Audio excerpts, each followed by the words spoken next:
Hello everyone, Alistair Gold here, back from Bodo, long connection via Oslo, but I'm back. Met loads of great Spurs fans. That was probably the best bit of the trip because the football, not so great. But met loads of great Spurs fans, both ones that had travelled out there and back, but also loads of Norwegian Spurs fans as well, and some that support both clubs, some that were journalists that happen to also be Spurs fans too. I randomly bumped into, here's a name from the past, Premier League past, Morten Gamst Pedersen. I was grabbing a sandwich for lunch, and I just saw him walk in the door, and I was kind of like, oh, I know you. I didn't actually point at him, but that was mentally what I was doing. And then just randomly ended up having a chat with him. And the loveliest guy, very nice. Scored some absolute cracking goals back in the past, didn't he, for Blackburn in the Premier League, and he still looks like he could play. Honestly, just ridiculously kept himself very, very well. But yeah, the match itself. Do we have to? Can we not just talk about how beautiful Bodo was? How the weather was much better than it was in May. Took some really nice photos from the plane as I was flying it. It is one of the best approaches on any aircraft you can get. It is spectacular view across mountains and lakes and Norwegian Sea and everything. But I guess we have to talk about football. We do. But they got a point. Let's take that aspect to it. So there's two ways of looking at this rather shell-shocked performance from Tottenham. I should just say, I wasn't even going to say that.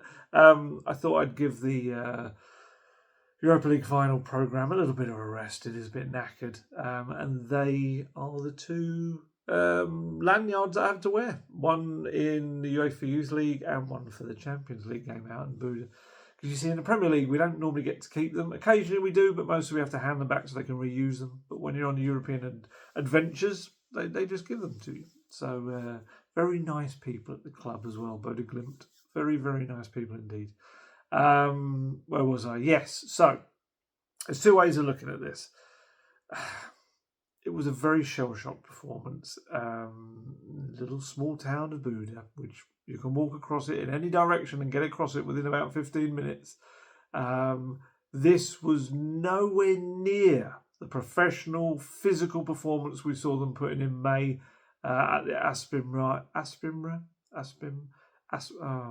the stadium in Bodo. It's a long day. And what was weird, I think, not weird, but unusual, was on a Monday night in the press conference ahead of the game, Thomas Frank had done everything possible to distance himself from that May performance. Kind of stating that no parallels could be drawn between that 2-0 4 months ago, different teams, different everything. But then, weirdly, in the same room, the same press conference room, the very next night, he kind of kept talking about the previous game, and I think he referred to it 3 times. Give you an example. In one of the answers he gave to me, he said, I think it's also fair to say that we didn't touch the ball in the first half last season either, and it was still 0-0 at the half. I think they were slightly better today in the first half, Bodo, so I think that's more respect to them. Slightly. Slightly is doing some heavy lifting here. It's like saying Spurs had a slightly long wait for a European trophy before that game in Bilbao. They weren't slightly better. They were so much better. They do play some really lovely football, really technically good. I think they also, not to say it's all about the artificial surface or anything like that, although some have argued that they put a lot of water on it last time in May and then it rained. So it actually kind of slowed down the surface a bit, whereas this was quite a slick, quick surface. And I think the only thing I would say about the surface is I think they know how to play it. They know how to use the pace. They know how to move to be ready for the return passes. Whereas maybe for Spurs players, a little bit like, whoop, it was gone before they were ready. But they just played really nice football. Really nice, some skillful players as well. And it might be one of the greatest mysteries of this season, how it was 0-0 at half-time. I have no idea how that game did not have a single goal for the hosts. I mean, even Spurs had a chance when Bergvall got down the left and pulled it across, and Richarlison made an absolute hash of getting the ball out. I think he didn't expect it to come to him, and it kind of bobbled against him. But, Bodo, they had a penalty that was missed. They had that unmarked effort from 8 yards that flew over the bar. They just ran Spurs ragged throughout, especially the first half. And in contrast, this is kind of why I thought it was a bit strange that it was kind of almost saying it wasn't as good in May either. Kind of thing. They barely threatened Spurs' goal back in May. It was a much more physical Spurs side that day. Kind of bullied them a lot. And I think actually some of the Norwegian journalists, if I remember now, said that when I spoke to them yesterday. They were very much saying that it was a kind of big, rough, tough performance from Tottenham. And Bodo just never, even though they technically were very good, just couldn't get their game going. And I do feel like this was not physical in any real way, shape or form. I thought Spurs were very kind of passive in the way they played. They were going to a team with a little, with no disrespect, a town from a little town, a team from a little town with a stadium that holds something like 8,250, something like that, and they're going there in this quite passive way, sitting back, looking to counter. It wasn't like a big team performance, but there's reasons for it. I'm not absolutely digging it out. It just wasn't a great game of football. And look, the second way, I said there were two ways of looking at it, and I think the second way to look at it is that this Bodo Glimt side are better than people give them credit for, and their home record in Europe is dominant. It's terrific, and Spurs winning in kind of May was a bit of an outlier in their record. It's not something that normally happens. So for Spurs to actually go there and get a point, as fortunate as it was, it's actually probably a decent point. It'd be quite interesting to see in their other home games, the 3 more that they've got coming, how the other teams that go there do. So, yeah, that's the other way of looking at it, is that regardless of how fortunate Spurs were to get the draw, they still managed to come away with something that few others, I think, are going to be able to do. And that's a promising sign in one respect, because, look, under Ange Postecoglou, when Tottenham stank, so did the result. But under Thomas Frank so far, when the performances haven't clicked, and it is very early days for him in kind of imprinting his ideology and his what he wants from the team onto it, they, even when they haven't been great, have mostly grabbed a point or 3. Bournemouth aside, this is the thing. I kind of came away from the game and I could see social media was a little bit like, oh, woe is me already. Yet they've picked up 4 points in the Champions League so far. They're 4th in the Premier League, through to the next round of the Carabao Cup. It's one of those where it is very early days. But I was saying to another journalist today, I can see certain sections of the fan base. If Spurs were to lose at Leeds, which, a fair few teams are going to go to Leeds and lose at Ellen Road with the noise and everything, I think there'll be a bit of a meltdown. But it is still very early days. But it's just the way football is nowadays. I asked Thomas Frank after the game, I think was my later question. I said, because he's got so many games now, so many kind of little key injuries already, especially in attack, and he's having to use so many different players because of the amount of games already. So I was saying, you're kind of having to throw together starting lineups. Are you struggling maybe to find the right blend, balance, formula, whatever you want to call it? In keeping, I think, with not tetchy, I don't think is the right way to say it, but definitely I think he has enough of us in the last couple of days. We have seen a lot of him, and I think anything that he saw as vaguely or slightly even critical, he was not really having it in the way he responded. And I wasn't really saying it in a critical way. I was saying that you are having to throw so many different players together because of the schedule. Is it tough to find that balance, is kind of what I was trying to say. Because I know a lot of managers speak about that. That we might say, make 11 changes, you're playing Team X or whatever. But actually, you still need to have the right components and blend within that team for actually to work. You can't just pick another 11 players who happen to play in those positions. I asked him that. And he kind of thought for a moment. He said, I think that's too early to judge, in my opinion. You can say we didn't play our best first half today, but I made it very clear from the beginning I have a big respect for Bodo, and everyone should have for what they do and what Kjetil Knutsen is doing. Was it Kjetil Knutsen? I think it's also fair to say that it went quite well against Wolves in the first half, so I know that's bigger perspective. I think it's overall, you can say with a lot of games, that go-to starting 11 you'd like to find at a certain stage. That's something I'm looking into, which is normal. New coach, new players, and we still need to do a little bit of rotation. So in essence, he was kind of disagreeing with me while agreeing with me. I think that's what I took from it. I do think we talk about going back to the game in May and the one last night for me. It'll be a couple of nights ago when this video goes up in the morning. I think one of the key differences was Dominic Solanke, because him not being there, I think, was a huge hole in the team. If you're not aware, the club and Dominic Solanke have finally decided to undergo a minor procedure on his on his ankle problem. It should only keep him out for a few more weeks, and I think the international break's going to eat up the bulk of that anyway. I don't think it's going to be a lot more from what I understand, but we'll see. It's Spurs, who knows what happens. But he also put out a little kind of thing on Instagram. I noticed just as I was about to head off on my second leg from Oslo back to Heathrow, he said, "Hi everyone, quick update about my current situation. The last few months have been very frustrating as I've tried everything possible to try and push through my ankle issue before taking the option of surgery.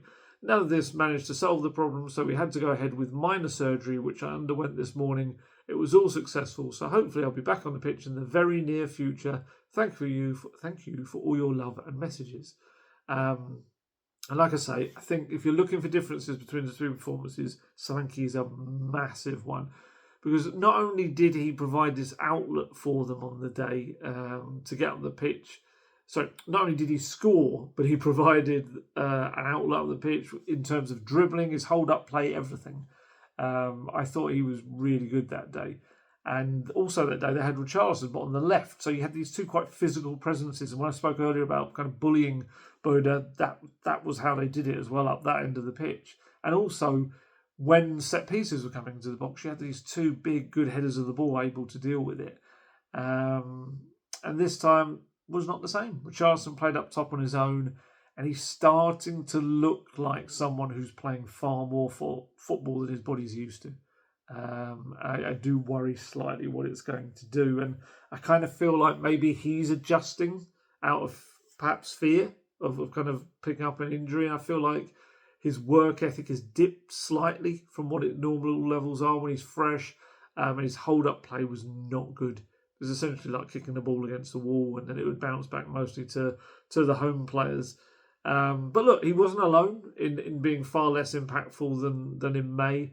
Brennan Johnson had a tough game. Really, really, I felt it was one of his poorest ones, to be honest. Other than the shot that Bentancur turned in and Van de Ven had pulled a player's shirt, he didn't really offer anything. And what kind of concerned me more than anything about it was because we know his strengths and we know the things he kind of needs to improve on, like the 1v1s. But it was the basic elements of, I think, just putting himself about and just the physical aspects of the game. I think one of the kind of key moments that was just like everyone in the press box was kind of, what are you doing kind of thing, was ball in the build-up to what would be the missed penalty. Ball was cleared. I can't remember who it was. Maybe it was a Vicario kick. But Johnson just didn't even really bother for the aerial challenge. And it gave the Bodo player just an absolutely unhindered kind of time to head the ball back. What happened? The ball went to Frederick Andre Bjorken, down on the wide of the left of the box. Rodrigo Bentancur lunges in. It was a daft challenge. Brings him down. And thankfully for both Johnson and Bentancur, their blushes were spared as Kasper Hoeg blazed his penalty into the net. But unfortunately for him, it was the netting behind the goal, which stops it going into the road that's behind the stadium. I think they got very lucky there. It was I'm not for the Johnson scapegoating that there often is, because I do believe he offers a lot in the box and going forward, and I still want to see him centrally playing off a striker. But he was poor. He was poor. A lot of them were, but I don't feel like he made any real impact on the game. And one that had a real mixed game was Pedro Porro. He was very good in the game in May. He obviously scored as well, but I thought he did defensively well. This time he did contribute at the attacking end of the pitch. Hit the right-hand post with a free kick, curled in a cross that Mickey van der Ven scored from, which kick-started the comeback. And he just was a complete opposite in the other end of the pitch. Defensively, he was given a torrid time by Jens Petter Hauge, who was the Bodo number 10, who finally grabbed the goal they deserved on 53 minutes. Cut inside from the left, turned Porro inside out, and just curled this really nice shot into the far corner. And then 12 minutes later, I think it was, he absolutely just flew past Porro. No idea. It was like dizzy. And smashed this really nice low shot into the bottom right corner of the net. They're both really good finishes. Really good technical skill involved as well. Then number 15, whose name's gone out of my head, kept having the beating of Porro as well down that side. And I said earlier about going to a small stadium, relatively small team, although they're a Champions League team, of course, and playing as the team that were kind of sitting back, hoping for a chance to break. He was asked whether that was actually the plan or whether that was merely kind of enforced by Bodo having a lot of the ball. I think it was almost high 60s, I think the possession was. I can't remember what it was now. And he was asked, was that planned or was that forced by the opposition? To which he said, I think that was what we wanted. Hopefully also you saw that we went high pressure sometimes. It was not that we never went high pressure. So the plan was both to go into the high pressure, which we did on several occasions, and also succeed with those situations. And then there were times when we were a little bit more banked in. Exactly that we were 4 months ago, because they're very, very good at what they're doing. And then I think the counters should have been a little bit better, but I think the main bit was that when we were on the ball, we threw the ball away too quick. So again, they're kind of pointing back to the game in May and making out they were similar games. They just weren't. Thomas Frank is great to listen to, great to talk to, tactically very aware, but I'm sorry. That press conference was very much it was just as good as the last time. No, no, it was not. Absolutely was not. It was a very, very, very fortunate point. They could have easily been buried in the first half before it even got to the stage where they could make a comeback. One thing definitely I think Thomas Frank deserves credit for were the substitutions. I thought they all made a difference. Xavi Simons obviously came on, Mohamed Kudus, João Palhinha, Archie Gray all had a really direct impact, and even Destiny Udogie, who came late on, thought he, with Archie Gray, I thought he provided balance down the left. Wasn't the greatest performance from Jed Spence. There was someone told me that he might have been feeling a bit rough, a bit ill on the day, but I just felt like his use of the ball wasn't very good at all, which didn't help him. And like I say, Porro wasn't much better, but he did have those couple of moments of quality in terms of the attacking aspects. Xavi came on, drove through the centre of the pitch a fair few times. He just brought something different. Who did he replace with him? Sarl Bergvall, one of the two. But he just, in the middle of the pitch, just far more creative than what they've got. And instantly Bodo had some stuff to deal with. They didn't know exactly where the ball was going to go. Was he going to dribble with it? Was he going to pass? Added a different layer to Spurs' game. Mickey van der Ven spoke about him after the game.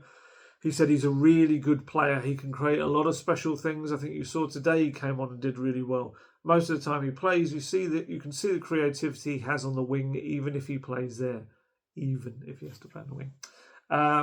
Kudus caused problems, twisting and turning, and caught in a great cross for Wilson Odobert to head against the crossbar. He probably should have done better. It was a little bit like Kudus' own effort a couple of days back. But Odobert has another performance where there's little flashes of, actually, he could be quite good here. And then he would just vanish into like the mist. It's like that meme of Homer Simpson kind of going back into the hedge. It's a little bit what Odebear's like. You get these little moments, you're kind of reminded that he is skillful, and then he vanishes for the next 20 minutes or so. Who else? Palhinha, yeah, he added some bite in the midfield. Felt like Bentancur, Sarr, and Bergvall got a lot overrun at times. Archie Gray, you just have to remind yourself he's 19. I felt he came on and again got into good position, showed what we spoke about in the past, that maybe an 8 rather than a 6 is the way forward for him. And he got into the box, had that really good shot that the keeper pushed out, pushed it into Bodo defender Justin Gunderson, and it bounced back into the net. Point saved. I mean, despite 2 late hittings of the woodwork, one from either side, Odebear being Spurs one. And yeah, I think a lot of people initially thought it'd gone in off Richarlison, but I could tell. We didn't have replay monitors, so I was having to get the coverage back home, and I could kind of instantly tell, not Matisse, but I could tell that it was not coming off of the Spurs man. So yeah, I mean, Archie Gray, he could be pushing for a start at the weekend. He'd go back to Leeds, going to have a point to prove as well, as they always do, his boyhood club. And I do feel like, a little bit like Lucas Bergvall, Archie Gray gets a run of starts. I think it could be the making of his Spurs career. He's a £40 million player, you know. And look, he's someone that's seen as a potential leader for the future. And we found out yesterday that we've got a new leader for the now, and that is Mickey van de Ven, who is the first member of the leadership group, as well as Romero, of course, because he is captain. Van de Ven was captain last night because Christian Romero missed the trip to Norway following what we now know is a contact injury against Wolves. He was limping a fair bit towards the end. We had a nightmare getting anything out of Thomas Frank on Christian Romero on Monday. He just kept saying, it's a precaution, it's a precaution, it's a precaution. Like it was trained into that was the only thing he could say. We only found out it was a contact injury because he actually gave that away to Norwegian TV just ahead of the game. A couple of Norwegian journalists told us. But yeah, so interesting appointment of Mickey van de Ven as captain for the day. 24 years old, obviously. Named skipper on the night ahead of Vicario, Porro, and Bentancur, who you might have noticed I reported on yesterday that he is closing in on an agreement over a new deal with Spurs. Obviously, a key player under Thomas Frank. But look, I think while the defence was all at sea quite a bit, and Bodo is a coastal town, so it's going to be all at sea. Van de Ven, it felt like he was trying to lead the way. I thought he was probably the best of that back line. He kept driving up the pitch. His headed goal was really nice. And actually, that's something that Thomas Frank has challenged him to do a lot more of from set pieces. Although, I think like the last one that he got for him, it was from a second phase. So I don't know if that counts in their little challenge that they've got going. He did lose his head, Van de Ven, once late on. He went in for a bit of a lunge down on near the touchline, which wasn't clever. And yes, he had the shirt pulled, didn't he? For the disallowed goal for Bentancur, which was not very subtle. Yeah, I think it was probably the right decision because the guy that he pulled the shirt of, and yes, he went down very easily, but he was then missing from the exact position where the ball was stroked into the net. So, yes, if you're going to pull a shirt in the box, it is a foul nowadays, especially if only one of you is doing it. And yeah, so he was asked, Thomas Frank, is he a member of this leadership group that we don't know about? And he was like, oh, yeah. And it wasn't me asking. It was Tom Barkley. And he said, oh, thank you for that. Yes, I have, as in thank you for reminding me, I'm guessing. Yes, I have made a decision on the group. I haven't told the players yet, and that will be on Thursday, so I made a decision. But yes, it's probably obvious that he, as in McKee, will be in it. He's impressed me a lot as a player, but also as a communicator on the pitch and a little bit of a show of character. I think he was good today. Mickey van de Ven was not aware that he was in the leadership group, despite, if you're going to be the captain, you probably are. He said, I don't know about that. He hasn't mentioned that yet, but it was a proud moment for me to lead the group out in a Champions League game. It's a moment you dream of when you're a kid. I'm happy I could help the team, and we got the point. Oh, sorry, there's more of this quote. To be honest, I went into the game the same as I always do. It's not like there is some extra pressure on you. I just did what I needed to do and tried to help the team as much as possible. So yeah, it was a game where Spurs very much scraped through, and I did feel it was more evidence that this Spurs squad has got options galore in certain positions, and in other positions it is quite light. I think the return of Solanke and also Rando Coelho and Moani, who Thomas Frank told us they're getting on top of his dead leg now, which surely is not good for a dead leg. But yeah, when you get those back, I think suddenly the striking options look a lot better, and there's Moani can come on as a winger as well, or sorry, Kolo Moani. But I think my worry right now is the dangerous reliance on Xavi for creativity, because obviously we know they'll be out without James Maddison for pretty much most, if not all, of the season. Deki Kulusevski could be back in December. I think that's roughly when he's expected to. He could come back earlier if he continues the trend he has in the past of being able to recover reasonably quicker than everyone expects. But ultimately, he'll also need months to be sharp and fit again. And look, anyone that saw the very graphic image of his inside of his knee that he put up on Instagram will know that exactly how much has been done to that knee, and he's going to need time. But look, I think even when fit, Kulusevski is kind of like a hybrid playmaker. He's not the out-and-out playmaker like a Xavi or a Maddison is. And, you look at it, Maddison cost 40 million, Kulusevski plus a loan fee cost 34 million. So that's 74 million pounds worth of kind of creativity that just isn't available to Thomas Frank right now.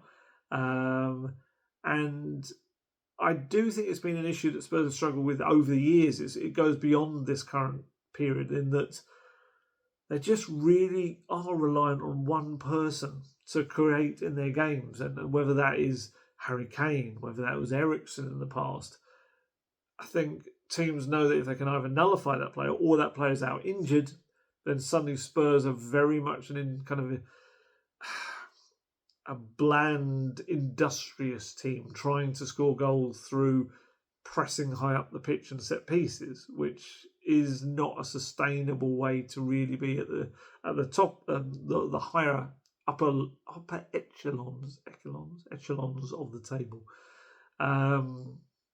And the thing is, look, with Xavi as well, the chances of him picking up an injury are probably quite high right now because he's getting used to the pace and the physicality of the Premier League, and that is often when it happens.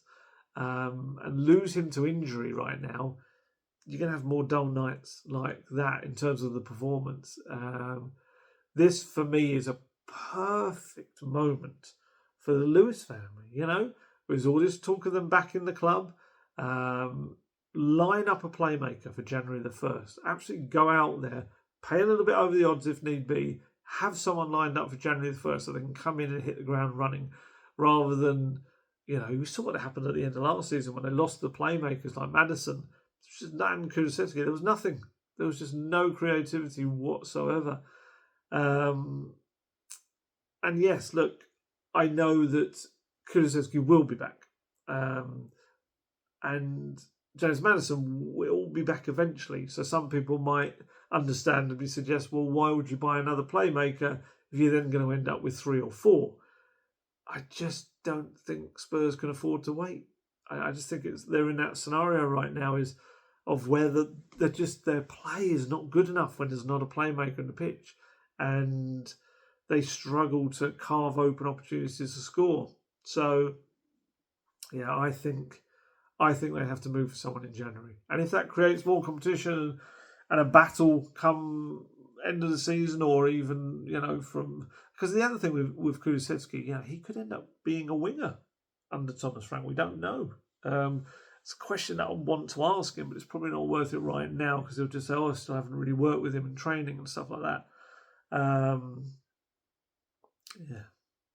But I don't think having an extra one, especially if it's someone a bit like a Xavi that is versatile and can play on the wings anyway, is a bad thing, because it is an area that Spurs have struggled for numbers over the years. And I think that would be a a nice little show of intent by the powerful family at the top of the tree. And talking of them in my Lewis family watch, which I feel like I'm doing more often than not, Vivian Lewis and Nick Bucher, her son-in-law, were both out in Bodo.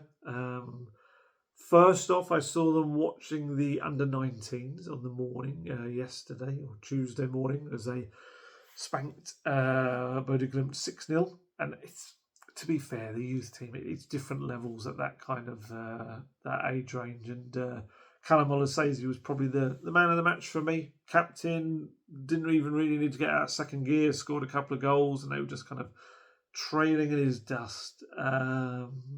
But yeah, later, actually, after that, after I unexpectedly turned a corner and spotted Janai Byfield and Luca Winners-Barnett fly by me, past me on little stand-on scooters, I saw this little party of people in official-looking Spurs jackets and the like walking down a hill towards the sea.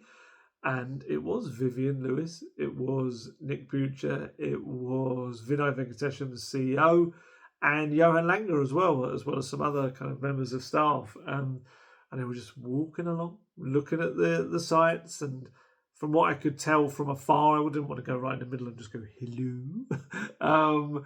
But Nick Bucher appeared to be suggesting that he'd been to Bodo before and was pointing out a beach on the other side.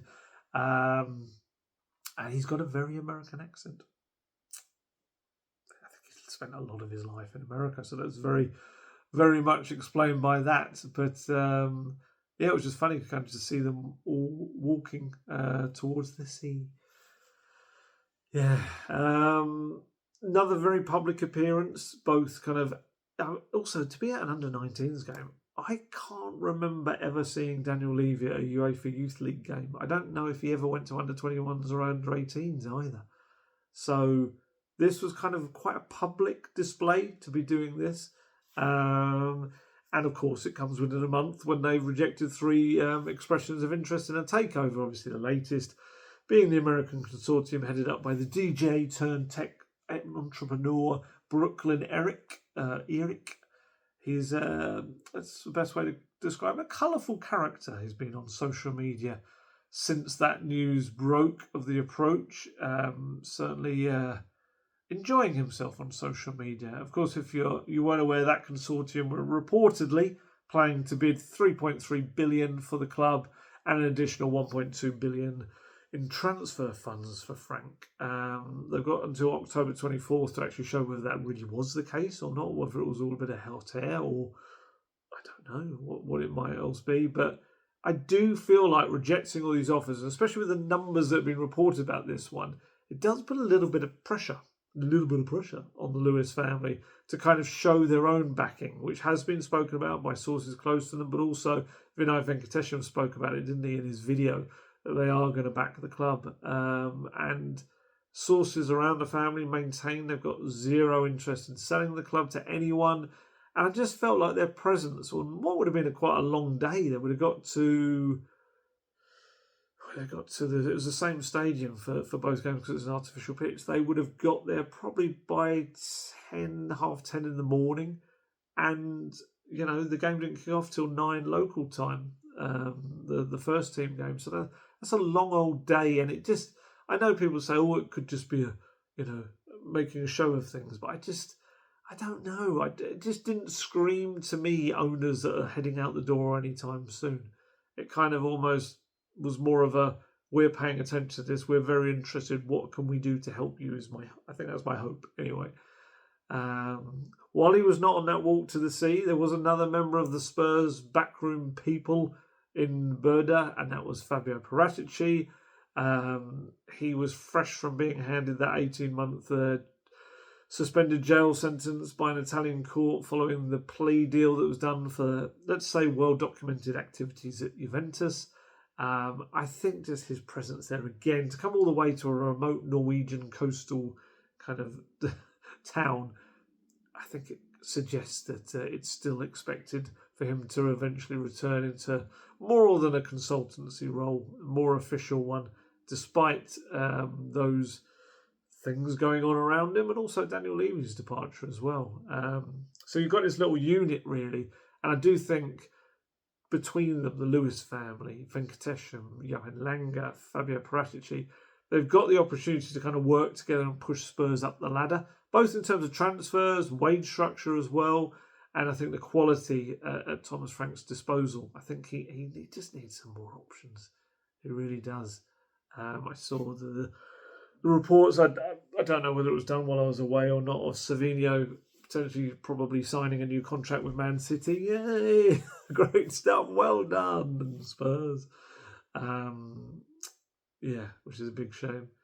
I mean, obviously, it'd be someone like Semenyo, I've no doubt they'd look at as well. He's terrific. But I definitely would love to see him bring in another playmaker, and a kind of a top winger would be excellent as well. Although I'm aware that there's a lot of wingers building up at the club.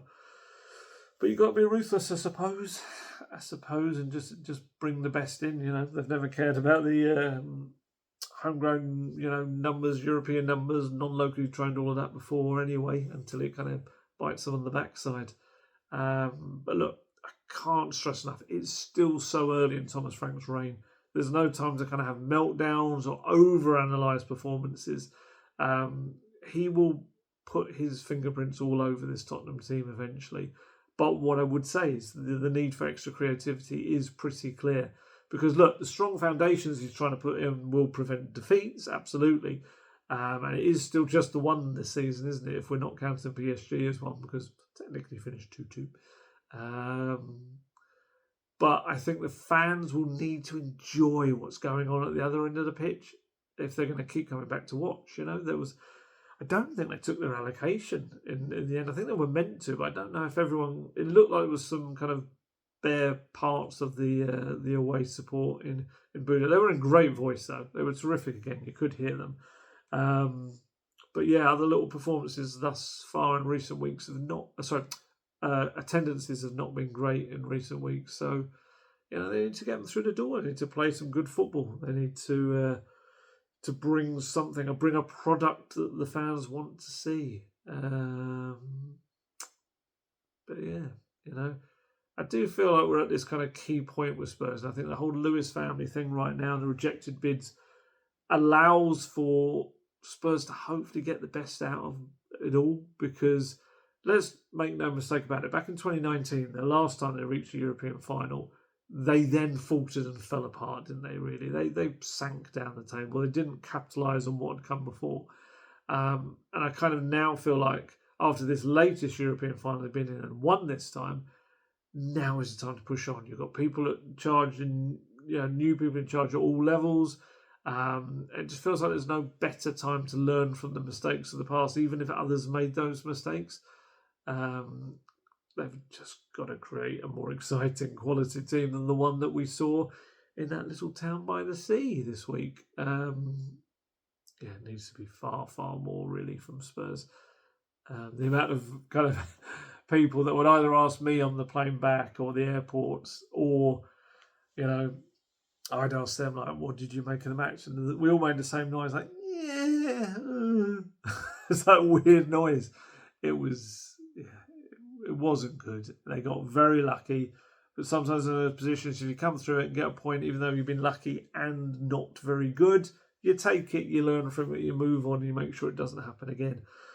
So hopefully that will be the case. Come this weekend, trip to Ellen Road, back to Ellen Road with them back in the Premier League. Joe Rodon, obviously coming up against his old team.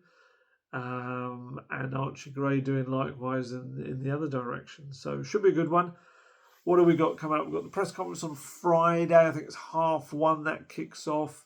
And then, of course, it's a horrible lunchtime kick-off, which means we'll all be no doubt getting very early transport up there. I think my first train sets off at 6:40 a.m. Thank you, Premier League. Thank you very much. And the broadcasters for doing this to us. But yeah, it'd be good to see them get back on track, because we know what's coming next. We know it's the international break.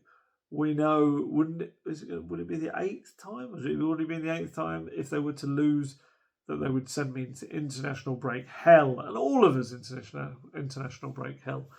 where I, in particular, had to spend a load of time writing about a club that everyone was fed up with and switched off from because the last thing was a defeat.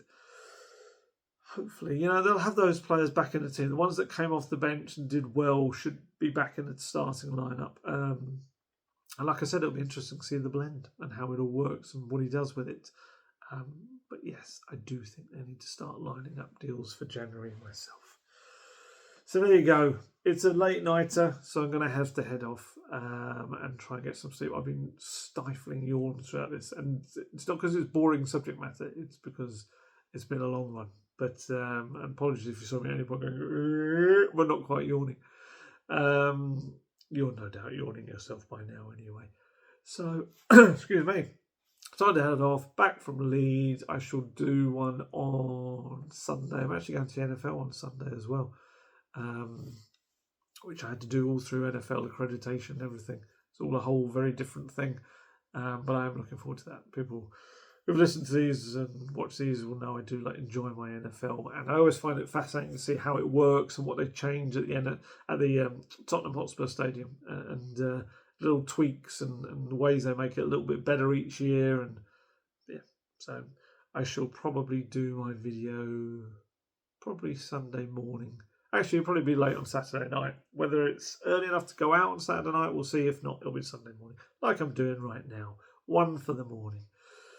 Again, thanks for all the very nice things people said when I met them out in Bodo on the flights to and from. Lovely people. It's very kind of you. You don't have to say these things. And just really good chats. We love speaking Spurs. It's part of the fun. Yeah, time to head off. As you can see, I am fading fast. So I will leave you and stop the waffling. As always, stay healthy, stay safe, look after yourselves. I shall catch you later. Goodbye.